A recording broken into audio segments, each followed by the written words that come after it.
नमस्कार, आप देख रहे हैं हमारा खास बुलेटिन देवभूमि। मैं हूं आपके साथ ऋतु तिवारी पोखरियाल। बुलेटिन की शुरुआत करेंगे देहरादून में सांसदों के साथ सीएम धामी की बैठक। शाम 7 बजे सांसदों के साथ मीटिंग करेंगे सीएम पुष्कर सिंह धामी। चुनाव में पार्टी की तैयारी को लेकर भी हो सकती है चर्चा। मीटिंग में सभी सांसद रहेंगे मौजूद। तो शाम 7 बजे सांसदों के साथ सीएम पुष्कर सिंह धामी की ये मीटिंग। तो चुनाव में पार्टी की तैयारियों को लेकर चर्चा होगी। इसके साथ ही तमाम और चर्चाएं हो सकती हैं। हालांकि शाम 7 बजे ये बैठक बुलाई गई है। सभी सांसद इस बैठक में मौजूद होंगे। तो 7 बजे सांसदों के साथ ये मीटिंग करेंगे सीएम धामी। चुनाव में पार्टी की तैयारी को लेकर हो सकती है चर्चा। तो मीटिंग में सभी सांसद मौजूद होंगे।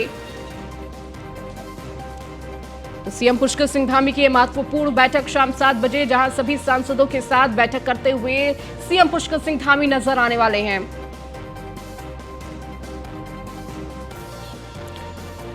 तो शाम 7 बजे सांसदों के साथ मीटिंग करेंगे सीएम पुष्कर सिंह धामी। तो चुनाव में पार्टी की तैयारी को लेकर चर्चा हो सकती है। तो आने वाले चुनावों को देखते हुए कई चर्चाएं, चिंतन मंथन हो सकता है। इसके साथ ही कई मुद्दे ऐसे हो सकते हैं जिन पर चर्चा की जा सकती है। तो प्रदेश से जुड़े कई ऐसे विषयों पर बातचीत हो सकती है।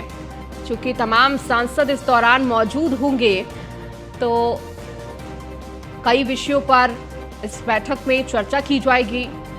7 बजे बैठक का वक्त रखा गया है।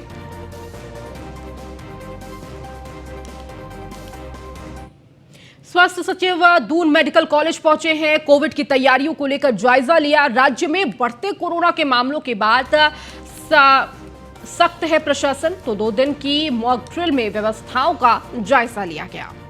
तो कोविड की तैयारियों का जायजा लेते हुए, स्वास्थ्य महकमे की तैयारियों का जायजा लेते हुए नजर आ रहे हैं। तो कोविड की तैयारियां किस तरीके से है, क्या क्या अभी तक अस्पताल के द्वारा तैयारियां की गई है। तो 2 दिन की मॉक ड्रिल में व्यवस्थाओं का जायजा लिया गया।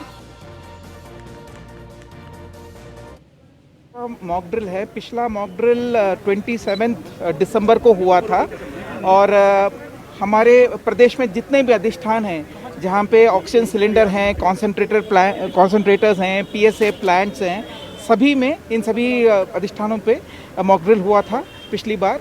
और 873 ऐसे एस्टेब्लिशमेंट्स थे जिसमें हुआ था। और 100% हम लोगों ने डेटा एंट्री की थी। इस वजह से हम लोग देश में टॉप 5, टॉप 6 में हम लोग थे। और उसी के तर्ज पे इस बार जो है गवर्नमेंट ऑफ इंडिया ने निर्देशित किया है कि मॉक ड्रिल दोबारा कराया जाए। तो ये 2 दिन का मॉक ड्रिल का प्रोग्राम था। कल एक सेशन था और आज जो है कंक्लूडिंग।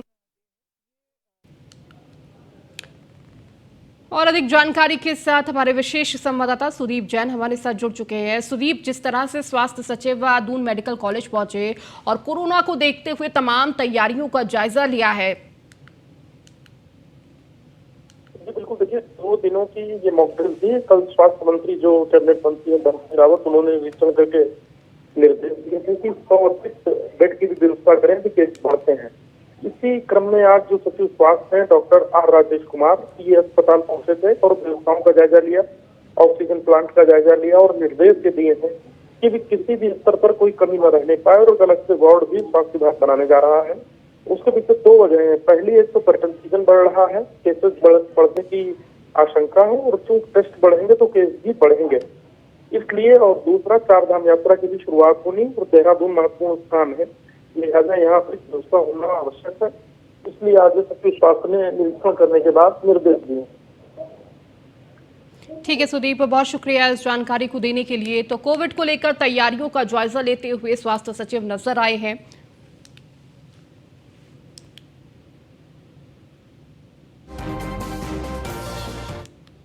चुनाव आयोग के द्वारा आम आदमी पार्टी को राष्ट्रीय पार्टी घोषित करने पर आम आदमी पार्टी के जिला अध्यक्ष सुभाष व्यापारी के नेतृत्व में आम आदमी कार्यकर्ताओं ने एक दूसरे को मिठाई खिलाकर खुशी जाहिर की है। इस दौरान आम आदमी पार्टी के जिला अध्यक्ष सुभाष व्यापारी ने कहा कि आज बहुत बड़ी खुशी का दिन है।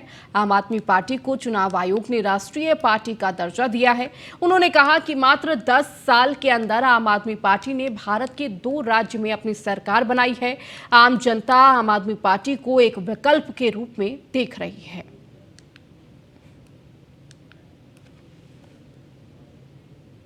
खबर देहरादून से है, जहां पर कर्नाटक में होने वाले विधानसभा चुनाव उत्तराखंड से भी 12 लोगों की एक विशेष टीम भेजी जा रही है। इस चुनाव में उत्तराखंड में जाने वाली भारतीय जनता पार्टी की टीम बूथ प्रबंधन का विशेष रूप से काम कर रही है। वहीं इस मौके पर हमारे सहयोगी ने महेंद्र भट्ट के साथ खास बातचीत की है। क्या कुछ कहा है, आपको सुनाते हैं। उत्तराखंड में भारतीय जनता पार्टी मिशन 2024 की तैयारियों में जुट गई है। आज शाम को मुख्यमंत्री सांसदों के साथ बैठने वाले हैं। हालांकि वो लोकसभा वार समीक्षा बैठकें पहले ही कर चुके हैं अफसरों के साथ। हमारे साथ प्रदेश अध्यक्ष महेंद्र भट्ट जी, इनसे बातचीत करेंगे। सर, मिशन 2024 में भारतीय जनता पार्टी जुट गई है। आज आप लोग, मुख्यमंत्री जी, सब लोग बैठ रहे हैं सांसदों के साथ। क्या माना जाए भारतीय जनता पार्टी हालांकि प्रतिदिन एक्टिव रहती है, परंतु आज की बैठक खासी अहम होगी? देखिए, हमारी रूटीन मीटिंग है और इससे पहले 2 बार दिल्ली में बैठक हो चुकी है। हमारे प्रदेश के प्रभारी दुष्यंत गौतम जी इस बैठक में रहेंगे, क्योंकि आगामी दिनों के अंदर नगर पालिका चुनाव है, नगर निगम के चुनाव है, लोकसभा का चुनाव है। तो स्वाभाविक रूप से सांसदों के कार्यक्रमों की श्रृंखला बढ़ानी पड़ेगी, क्योंकि आगामी अब कुछ समय बाद लोकसभा चुनाव के दृष्टिकोण से भी हम लोग सांसदों के प्रवास संगठन स्तर पर तय कर रहे हैं। आगामी दिनों के जो कार्यक्रम पार्टी ने तय किए उनकी चर्चा सांसदों से हम लोग करेंगे। और ऐसे कुछ विषय हो सकते हैं जिन विषयों को लेकर क्षेत्र विशेष में अपेक्षा रहती है कि सांसद की कहीं घोषणा हुई हो, घोषणा को कैसे क्रियान्वयन कराना है। तो राज्य सरकार और केंद्र सरकार के सहयोग से हम उस कार्य को धरातल पर उतार सकें, दृष्टिकोण से भी चर्चा शुरू में रहेगी। इस बीच मुख्यमंत्री जी ने अनेक योजनाएं भारत सरकार से हमको मिली हैं। आगामी दिनों में ऐसी कौन सी योजनाएं जो केंद्र में अभी रुकी हुई है, जिनको हम और यहाँ इम्प्लीमेंट करा सकते हैं, उसके लिए सांसदों की भूमिका किस रूप में रहे, सारे विषय पर चर्चा होगी। अध्यक्ष जी, 2024 में समय कम है, टिकट फाइनल भी होने, तो क्या इन सांसदों का रिपोर्ट कार्ड भी देखा जाएगा? आप लोगों की भी रिपोर्ट जाती है, दिल्ली नेतृत्व भी तय करता है किसने कितना बेहतर काम किया या क्षेत्र में उसकी छवि कैसी है? कई सांसद ऐसे हैं जो क्षेत्र में नहीं दिखते या जनता से संपर्क में कम रहते हैं। हमारे सांसद प्रत्येक दिन अपने क्षेत्र में रहते हैं और इसका कारण सांसदों के द्वारा स्वयं के कार्यक्रम तो रहते हैं, पार्टी के द्वारा भी हम कार्यक्रम निर्धारित करते। तो हमने ऐसा कोई कार्यक्रम नहीं रखा जहां सांसदों की सहभागिता न रखी हो। सांसदों को जिला स्तरीय कार्यकर्ताओं के साथ बैठना भी तय किया है, सांसदों के प्रवास भी तय किए हैं और पार्टी और सरकार मिलकर सांसदों के भी और सरकार के बीच में तारतम्य बनाने का हम लोग काम करते हैं। मुझे बताते खुशी है कि पार्टी द्वारा इस बीच जो सर्वे कराया गया, हमारे सारे सांसद उसमें नंबर 1 पर है। जब राजनीतिक दलों के नेताओं की समीक्षा होती है तो हम लोग, हमारे चाहे अजय भट्ट जी हों, चाहे हमारे अजय टमटा जी हों, चाहे तीरथ सिंह जी हों, हम सोशल मीडिया में सबसे आगे हैं और विधायकों की भी हम इस बीच में सोशल मीडिया की हम समीक्षा करते हैं। उत्तराखंड से लैंड जिहाद का विषय निकला, कई मजारें ध्वस्त की जा रही हैं जो कि रिजर्व फॉरेस्ट के क्षेत्र में है और ऐसे स्थानों पर है जहां कभी कोई मानव बसावट ही नहीं थी, परंतु कांग्रेस जैसा दल इस विषय से पीछे हटता है। उसका कहना है कि सभी धर्मों को एक निगाह से देखा जाना चाहिए। कब्जों के रूप में तो मंदिर भी हैं, गुरुद्वारे भी हैं और सरकारी रिपोर्ट भी ये कहती है, परंतु टारगेट करके एक धर्म विशेष, जाति विशेष को भारतीय जनता पार्टी भविष्य में होने वाले चुनाव के मद्देनजर माहौल बनाती है। पहली बात तो मैं कांग्रेस को बहुत स्पष्ट बता देना चाहता हूँ कि हमारा दल संविधान पर चलने वाला दल है, कानून पर चलने वाला दल है। और ये अब लगभग मुस्लिम समाज के भी ध्यान में आ गया कि ये जो जमीन घेरने वाले कौन लोग हैं, गरीब मुस्लिम का उससे कोई लेना देना नहीं होता है। ये जो लैंड जिहाद का जो स्वरूप खड़ा हुआ है, ये केवल समाज के ऐसे तत्व होते हैं और उन तत्वों द्वारा ये भूमि अधिग्रहण, सरकारी भूमि पर कब्जा करना इस दृष्टिकोण से किया जा रहा है। अच्छा होता कांग्रेस का विरोध करती, लेकिन तुष्टीकरण का जो नेचर कांग्रेस का बन गया, जिसके कारण कांग्रेस की आज स्थिति बन गई है, ये इसके पीछे का भाव है। और पहली बार मैंने देखा कि किसी पार्टी का प्रदेश अध्यक्ष अपने प्रवक्ताओं से कहे कि आपको इस विषय में कुछ बोलना नहीं है, तो क्या अर्थ है, क्या मैसेज आप देना चाहते हैं? भूमि आमों के खिलाफ युद्ध है और हमारी उत्तराखंड में सीमित भूमि होती है, उस सीमित भूमि पर भी अगर कब्जे होंगे तो इसको किसी धर्म विशेष से देखने की आवश्यकता नहीं है। और सर भी चीजें निकल के आ रही, जब मजार के नीचे अवशेष ही नहीं है और आप केवल कब्जा कर रहे हैं और लगभग 1100 करीब जैसा बताया गया कि कब्जे हैं, तो स्वाभाविक रूप से सरकार ने कड़ा कदम उठाया है और हम इस बात का समर्थन करते हैं सरकार का। तो आप थे प्रदेश अध्यक्ष महेंद्र भट्ट, जिन्होंने 2 बहुत महत्वपूर्ण बातें की हैं। पहली ये कि लैंड जिहाद के विषय पर आखिर कांग्रेस चुप क्यों और उनके अध्यक्ष प्रवक्ताओं को बोलने से क्यों रोकते हैं। दूसरा, भारतीय जनता पार्टी लोकसभा चुनाव से पूर्व अब अपने सांसदों को सोशल मीडिया पर और कसेगी, ताकि सोशल मीडिया के माध्यम से जनता तक पहुंच सके। कैमरा सहयोगी अंजीत के साथ सुदीप जैन, न्यूज़ 1 इंडिया। खबर देहरादून से है, जहां पर भारतीय जनता पार्टी के प्रदेश प्रभारी दुष्यंत गौतम देहरादून पहुंच चुके हैं। दुष्यंत गौतम राजधानी में सचिवालय के निकट ओबीसी मोर्चे को एक कार्यक्रम में शिरकत करने पहुंचे। इस दौरान उन्होंने कहा कि संगठन द्वारा आगामी दिनों में जल्द से जल्द कार्यकर्ताओं को दायित्व बांटे जा सकते हैं। ज्योतिबा फूले जी का जन्मदिन है। जिस भी महापुरुष ने देश को, समाज को कभी भी किसी काल में दिया है, उसका धन्यवाद करना हमारा कर्तव्य बनता है और उनकी ऊर्जा, उनकी बातों को जनता में पहुंचाना, ये हमारा कर्तव्य रहता है। और आप अगला प्रश्न दायित्वधारियों को पूछने वाले हैं, तो उसका भी हम जल्दी ही कर देंगे। प्राथमिक कार्य सारे कर लिए गए हैं और फाइनल करने जा रहे हैं। कब महीने से सर प्राथमिक कार्य चल रहे हैं? क्या आपने मान से लेट लती जी एक कार्यकर्ता को लुभाने का काम पार्टी कर रही है? नहीं, कोई लुभाने का काम नहीं कर रही। हमारा कार्यकर्ता दायित्वों के लिए पार्टी में काम नहीं कर रहा। कार्यकर्ता राष्ट्रीय निर्माण के लिए कर रहा है, देश के निर्माण के लिए कर रहा है और ये समय समय पे इस कसौटी पे खराबी होती है। सरकार की बेटी बचाओ बेटी पढ़ाओ कार्यक्रम को धरातल पर उतारने के मकसद से ठाकुर किशोर सिंह आदर्श बालिका इंटर कॉलेज नरेंद्र नगर ने प्रवेश उत्सव कार्यक्रम आयोजित किया। SCERT की उप निदेशक हिमानी बिष्ट के हाथों सरस्वती के चित्र का अनावरण व दीप प्रज्वलित कर छात्रों द्वारा सरस्वती वंदना के साथ कार्यक्रम का शुभारंभ किया गया। कॉलेज के छात्रों द्वारा बैनर के साथ नगर के मुख्य मार्गों पर नारेबाजी करते हुए नन्हे से नन्हे सभी बालक बालिकाओं के विद्यालय में 100% प्रवेश लेने हेतु शानदार जागरूकता रैली निकाली गई। में जहाँ तक बालिकाओं को पढ़ाने की बात है, तो हमारे यहाँ की जो स्टेट की स्थिति है वो काफ़ी अच्छी है। मतलब हमारे यहाँ ज़्यादातर लड़कियों को पढ़ाया जा रहा है और अच्छी बात है। इसलिए धन्यवाद के पात्र हैं पेरेंट्स कि वो अपनी बेटियों को भेज रहे हैं।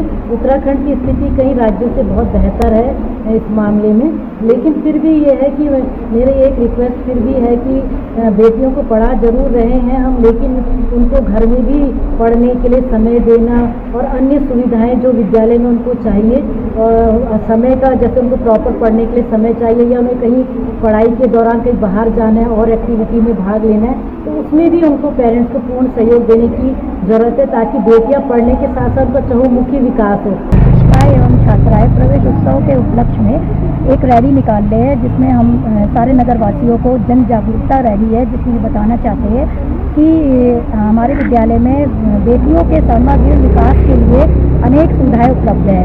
और जैसे हमारे यहाँ निःशुल्क पाठ्य पुस्तकें, मध्याह्न भोजन योजना में बच्चों को पौष्टिक भोजन प्राप्त होता है। इसमें पोषाहार के रूप में अंडे एवं जाड़ों में आप फल वगैरह भी दे सकते हैं।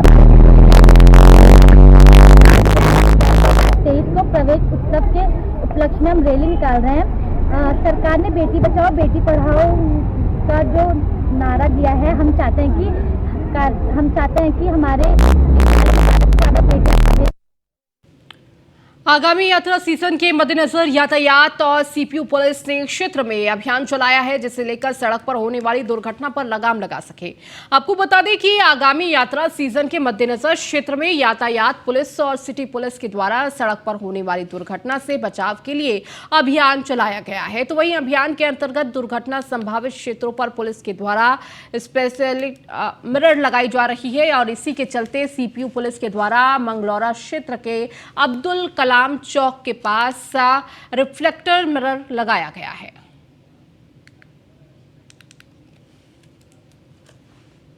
उत्तराखंड में यातायात सीजन शुरू हो चुका है। दुर्घटनाओं की रोकथाम हेतु यातायात पुलिस, रुड़की, सीपीयू पुलिस ये एक्सीडेंट ना हो, एक्सीडेंट लोगों की जान बची रहे, इसी को परिप्रेक्ष्य में रख के ये मिरर लगाए जा रहे हैं कि लोग इन्हें देखें और जो गाड़ियाँ रोंग साइड या विपरीत दिशा से आती हैं उनको देख के अपने वाहन को आगे बढ़ाएं। उत्तराखंड में यातायात। खबर चंपावत से है, जहां पुलिस अधीक्षक देवेंद्र पिंचा ने प्रेस कॉन्फ्रेंस की है और बताया कि बीते 28 जनवरी को टनकपुर के पास से बरामद हुआ अनजान युवा महिला का शव। उन्होंने बताया कि महिला मुस्कान की रहने वाली बताई जा रही है। वहीं आगे जांच में खुलासा हुआ है कि महिला का नाम मुस्कान है, जो कुछ रोज पहले गुमशुदा हो गई थी। वहीं जब महिला के पति से पूछताछ की गई, उसने कबूला कि उसने ही शक की वजह से अपनी पत्नी की हत्या कर दी थी और वह उसको हत्या के उद्देश्य से ही यहाँ लाया था और यहाँ मौका देखकर उसने अपनी पत्नी के दुपट्टे से ही उसका गला घोंटकर हत्या कर दी। वहीं महिला के पति के खिलाफ संबंधित धाराओं में मामला दर्ज कर लिया गया है। जनवरी को रेलवे ट्रैक के नीचे कलवर्ट के पास में जो डेड बॉडी मिली थी, तो वो उस समय अननोन डेड बॉडी थी। हमारे लिए सबसे बड़ा चैलेंज था कि उसका पहचान हो जाए, वो है कौन। 3-4 दिन पहले ही उसे जो मृतका है उसका पहचान हो पाई। वो भोजीपुरा की रहने वाली मुस्कान के नाम से पहचान हो पाई। जब उसमें और गहराई से इन्वेस्टिगेशन किया गया तो पता चला कि वो अपने पति के साथ में यहीं टनकपुर में आई थी और एक जगह रुकी थी और उसके घटना के एक दिन पहले यहाँ आई थी। जब उसके पति से पूछताछ की गई तो उसने ये बात कबूल की कि वो हत्या के ही उद्देश्य से घुमाने के लिए उसको यहाँ पर लेके आया था और उसके बाद वो रेलवे ट्रैक के पास में ले जाके दुपट्टे से उसकी गला घोंट के उसकी हत्या कर दी। मामला नेहरू कॉलोनी का है, जहां एक घर में 4 हथियारबंद बदमाशों ने लूट को अंजाम दिया है। सूचना पाकर मौके पर एसपी सिटी समेत नेहरू कॉलोनी, रायपुर और डालनवाला सीओ पहुंचे हैं। अधिकारियों ने घटनास्थल का जायजा लिया, जिसके बाद एसपी सिटी सरिता डोभाल ने जानकारी देते हुए बताया कि 4 बदमाश घर पर घुस गए थे, जो कि हथियार के बल पर नकदी और ज्वेलरी लूट कर ले गए थे। वहीं इस पूरे मामले की जाँच की जा रही है। थाना नेहरू कॉलोनी में हमारे पास एक सूचना आई थी, जिसमें कि जो वादिनी एन के द्वारा बताया गया कि उनके घर में 4 लोग एंटर हुए और उनके साथ लूटपाट की गई। इस संबंध में मुकदमा हम लोग पंजीकृत कर रहे हैं। हमने टीमें गठित की हैं जो कि घटनास्थल के आसपास के लोगों से जानकारी जुटा रहे हैं, सीसीटीवी फुटेज वगैरह देख रहे हैं और प्रयास कर रहे हैं कि हम लोग इस घटना को जल्दी वर्कआउट कर सकें। क्या सामान किस तरीके से की गई, क्या हथियार उनके पास है? देखिए, अभी तो हम लोग उनसे पूछताछ कर रहे हैं। पूछताछ में जो चीज़ें आएंगी उसी आधार पर हम लोग अग्रिम कार्रवाई करेंगे। थाना में एक अन्य धर्म के युवक पर पड़ोस में रहने वाली विवाहिता से नजदीकियां बढ़ाने और नशीला समोसा खिलाकर दुष्कर्म करने का आरोप लगाया है। मामले में युवक के चाचा की भी संलिप्तता सामने आ रही है। पीड़िता ने कोतवाली में तहरीर सौंपकर आरोपी पर कार्रवाई की मांग की है। कोतवाली क्षेत्र के निवासी एक विवाहिता ने तहरीर में बताया कि वह एक बेटी की मां है। कुछ दिनों पहले पति से अनबन होने के कारण वह मायके में आकर रहने लगी। इधर उसके पड़ोस में रहने वाले एक युवक ने नजदीकियां बढ़ाई तो वही आरोपी युवक ने कानूनी कार्रवाई करने पर विवाहिता को जान से मारने की धमकी दी है। एसएचओ विक्रम राठौर का कहना है कि मामले की जांच की जा रही है। केस दर्ज करने के बाद आरोपी को गिरफ्तार किया जाएगा। हमारे वार्ड नंबर 31 तिलक कॉलोनी का मामला है। मेरी माताजी यहाँ से पार्षद हैं, उनका मैं प्रतिनिधि हूँ। तो मेरे को अभी सूचना मिली कि ऐसे ऐसे मोहल्ले में एक वारदात हो गई है, तो मैं तुरंत आया। चौकी पहुंचे तो उन्होंने कोतवाली बोला, तो कोतवाल साहब मिले। कोतवाल साहब से बात हुई, मैंने बताया ऐसे ऐसे इनकी समस्या है। तो कोतवाल साहब ने पूरा संज्ञान में लिया। अब अलग समुदाय का लड़का है, अलग समुदाय की लड़की है, इनको खुद ही समझना चाहिए कि किसी दूसरे समुदाय से हम ऐसा रिलेशनशिप क्यों बनाएं कि हमें पता है कि आगे जाके दिक्कत होनी चाहिए। बच्चों की गलतियां हैं, बड़े भुगतते हैं।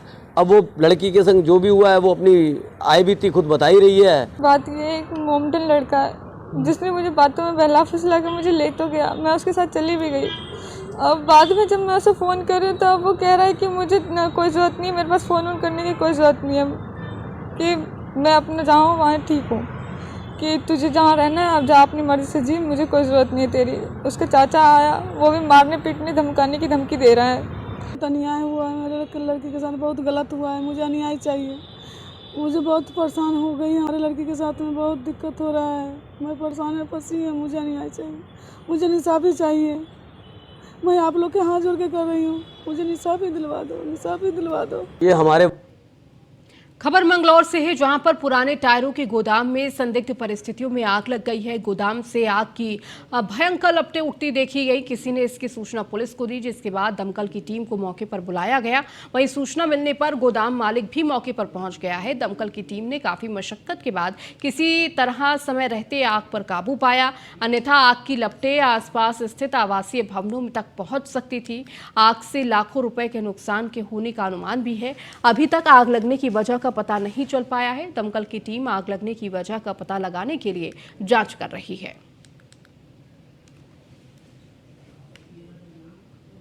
रुड़की के राजेंद्र नगर के एक मकान में लगी आग, पूजा घर में दीप जलाकर छोड़ गई थी महिला। आग लगने से लगभग 50 से 60 हजार का नुकसान हुआ है। कड़ी मशक्कत के बाद आग पर काबू पाया गया है। तो रुड़की के राजेंद्र नगर में एक मकान में ये आग लग गई। तो पूजा घर में दीप जलाकर छोड़ गई थी महिला, जिसके बाद ये आग किस तरीके से भयंकर रूप ले ली। डीजीपी अशोक कुमार के द्वारा चलाए जा रहे ऑपरेशन मुक्ति के तहत मुनीकरेती थाना क्षेत्र में आज लोगों को शिक्षा के प्रति जागरूक करने के लिए रैली निकाली गई है। इस दौरान पुलिस ने भिक्षा नहीं शिक्षा दो का नारा देकर लोगों को शिक्षा के महत्व के बारे में समझाया है। मुनीकरेती थाना क्षेत्र के अंतर्गत इंस्पेक्टर रितेश शाह के निर्देश पर ऑपरेशन मुक्ति के प्रभारी योगेश चंद कुमरियाला खारा स्रोत स्थित राजकीय प्राथमिक विद्यालय गए। मौके पर स्कूल प्रबंधन के सहयोग से अध्ययनरत छात्रों से अभिभावकों को बुलाया गया। ऑपरेशन मुक्ति की टीम ने अभिभावकों को शिक्षा के महत्व की जानकारी देकर जागरूक किया।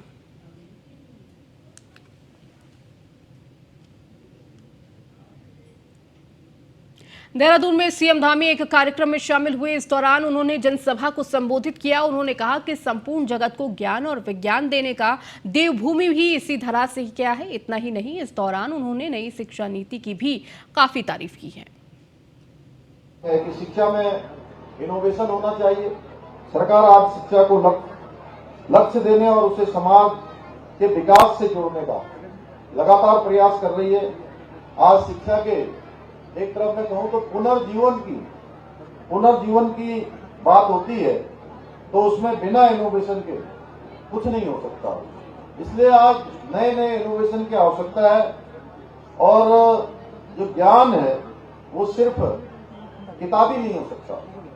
शिक्षा का मकसद व्यक्ति के हर आयाम का, यानी कि जीवन के हर आयाम का कहीं न कहीं उसमें संतुलन हो, और विकास और संतुलन दोनों के इनोवेशन के बिना ये संभव नहीं है। एक समय था जब दुनिया ज्ञान और विज्ञान के बारे में नहीं जानती थी, दुनिया शिक्षा पद्धति के बारे में भी नहीं जानती थी, और ये जो आज दुनिया के अंदर अनुसंधान हो रहे हैं उसके बारे में भी अनभिज्ञ नहीं थी, उसे भी नहीं समझती थी। ऐसे समय में ये भारत की भूमि, जिस धरा में हम सबको जन्म लेने का अवसर मिला है, ये भूमि तक्षशिला, नालंदा, विक्रमशिला जैसे विश्वविद्यालय इस धरा पर रहे हैं। तो निश्चित रूप से संपूर्ण जगत को ज्ञान और विज्ञान देने का काम, शिक्षा देने का काम किसी धरा ने किया है। आज प्रदेश के अंदर हमारी सरकार का यह प्रयास है कि राज्य के हर बच्चे को शिक्षा का अधिकार प्रदान हो। आदरणीय प्रधानमंत्री जी द्वारा जो नई शिक्षा नीति लाई गई है कि बच्चा क्या हर प्रकार से विकास हो, मानसिक विकास हो, शारीरिक विकास हो, नवाचार उसके अंदर आए, और समाज के और उसके जीवन में आने वाली जितने प्रकार की चुनौतियां हैं, उन चुनौतियों का वो ठीक प्रकार से उनका सामना कर पाए और अपने जीवन में आगे बढ़ पाए। और नई शिक्षा नीति से जहां उच्च शिक्षा, स्कूली शिक्षा को नए आयाम प्राप्त होंगे, इससे सभी वर्गों के लोगों को समानता के आधार पर शिक्षा प्राप्त करने के भी अवसर प्राप्त होंगे। नई शिक्षा नीति के माध्यम से रोजगारपरक शिक्षा। उत्तराखंड के करीब 15,000 पुलिसकर्मियों को मिलने वाली एरियर की तीसरी किश्त पर सुप्रीम कोर्ट ने रोक लगा दी है। इससे पहले पुलिसकर्मी इसी एरियर की 2 किश्त ले चुके हैं, लिहाजा पुलिसकर्मियों को रिकवरी का भी डर सता रहा है।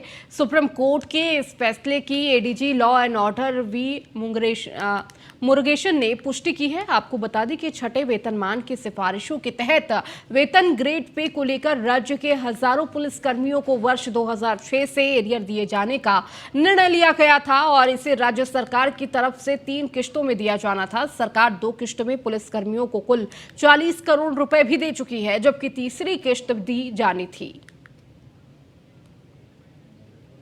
किस्त उनको जा चुका है, उसी बीच में SLB फाइल हुई है माननीय उच्चतम न्यायालय में, तो उच्चतम न्यायालय ने उसको एक्सेप्ट करके स्टे किए हुए हैं। जब एडजुडिकेट हो जाएंगी तो जो भी फाइनल निर्णय आएगा उस हिसाब से आगे भुगतान करें। देहरादून में नशा मुक्ति केंद्र आराध्य में परिजनों द्वारा भर्ती कराए गए सिद्धू की संदिग्ध मौत हो गई है। इतना ही नहीं, नशा मुक्ति केंद्र के कर्मचारी मृतक को उसके घर के बाहर छोड़कर चले गए।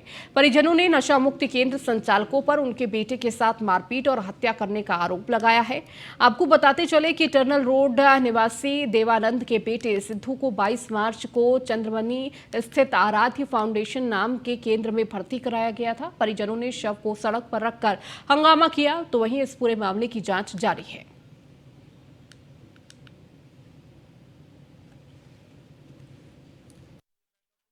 थाना क्लेमेंट टाउन क्षेत्र में एक सूचना आई थी जिसमें कि ये बताया गया था कि एक व्यक्ति को उसके घर वालों ने कुछ दिन पहले नशा मुक्ति केंद्र में भर्ती करवाया था। आज सुबह वो लोग उसको उसके घर पे छोड़ के गए हैं, जिसमें कि उसकी मृत्यु हो चुकी थी।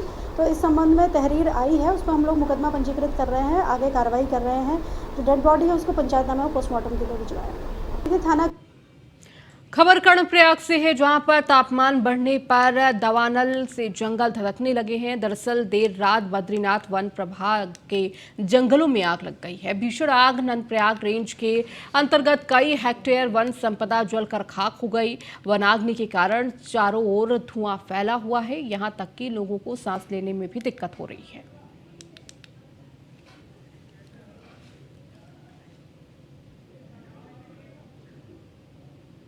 मसूरी में एक होटल की तीसरी मंजिल के स्टोर रूम में अचानक आग लग गई, जिसके बाद होटल में मौजूद पर्यटकों और स्टाफ के होटलों से भागकर अपनी जान बचाई है। बताया जा रहा है कि आग लगने के समय पर होटल में 20 कमरों में 8 कमरों में लोग काम करने में लगे हुए थे। तो वहीं आग लगने की सूचना मिलने पर मसूरी पुलिस फायर सर्विस मौके पर पहुंची और आग पर करीब 3 घंटे की मशक्कत के बाद काबू पाया है। तो वहीं आग लगने के कारण शॉर्ट सर्किट बताई जा रही है। ये राजीव मदान जी का होटल है। ये 3 मंजिला होटल है, जिसकी तीसरी फ्लोर में आग लगी थी। स्टोर था वो, तो ये मालिक द्वारा बताया गया कि शॉर्ट सर्किट से आग लगी है। हमारे यहाँ पे 3 फायर टेंडर पहुँच गए थे मौके पे और 5 हॉस पाइप हमने बिछाए हैं और उसकी मदद से हमने आग को काबू किया है। ये जो है एग्जिट पॉइंट नहीं था इनका, इस वजह से थोड़ी दिक्कत हुई है। फिर हमें नीचे से आना पड़ा ऊपर। एग्जिट पॉइंट टर्न ओवर लेके वो कंक्रीट की तरफ से वापस आए, तब गाड़ी ये पोस्ट ऑफिस के पास में लगाई। फिर वहां से मतलब ये कि हमने रिलीफ पंपिंग के माध्यम से आग को बुझाना प्रारंभ किया। चलिए, इस बुलेटिन में फिलहाल इतना ही। बने रहिए न्यूज़ 1 इंडिया के साथ।